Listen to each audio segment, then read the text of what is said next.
So as part of my regular visits to the Cambice team, I would usually get an adjustment, but I would also pair that adjustment with either myofascial care or active isolation stretching, what they call it here is AIS. Both of which were critical, I think, to maintaining the benefit of the adjustments that I would initially get at the clinic.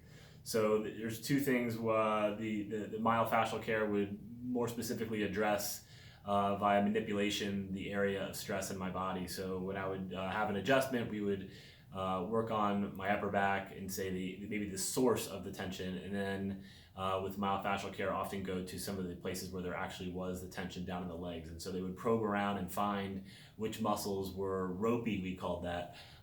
You could actually feel where the muscles were under a lot of tension. They'd run their fingers over the area and feel an area that was quite firm, I guess, relative to what should be a very supple muscle.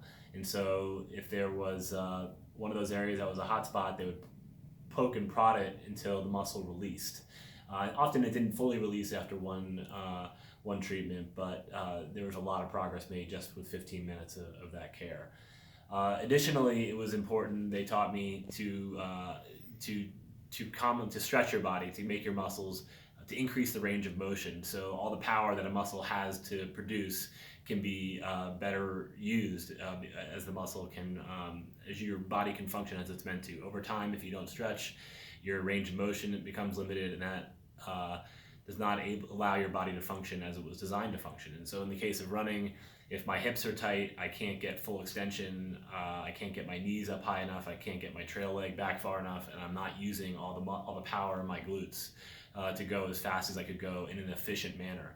But if over time we stretch regularly, I can increase my range of motion and generate more power with each stride without using more energy.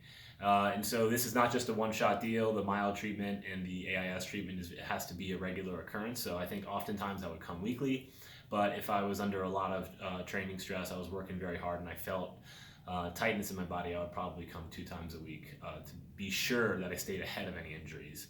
I think if I waited to the point where something felt like it was on the precipice of an injury, it was often too late. I'd have to stop running. And the whole goal for me was not to miss a day of training, so to stay ahead of issues and respond to them as soon as they came up.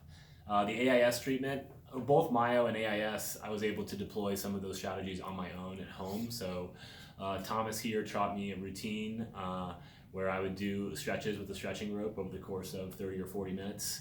AIS, as opposed to other stretching that you might have learned in the past, is a dynamic stretching. So you pump the muscle, you hold each stretch for about 2 seconds, you repeat it 10 times, and you also are getting the same muscle and oftentimes from 3 different angles. So if you're going to do your hamstring, you do one where your foot is pointed straight, one where it's pointed to the right, one where it's pointed to the left. And so effectively you're pumping that muscle 30 times for 2 seconds each. And you can do that at home while you're watching TV. And I would do that before bed sometimes. It felt really good to do it in the morning, but there wasn't always time to do it in the morning. I also would do that routine before I'd go do a hard workout to make sure my muscles were really ready to fire before I went out and ran. If you just get out of bed and go run, your muscles might still be asleep and you can again expose yourself to the risk of injury. And then from a myo perspective, using a lacrosse ball or other tools, I would work on areas of my muscles that I felt were too tight or ropey, as I said before, on my own at home. It's still better to have the folks here do it, but you can do a lot on your own, say if you're traveling or you're just at home and have some downtime and you feel there's an area that needs some work.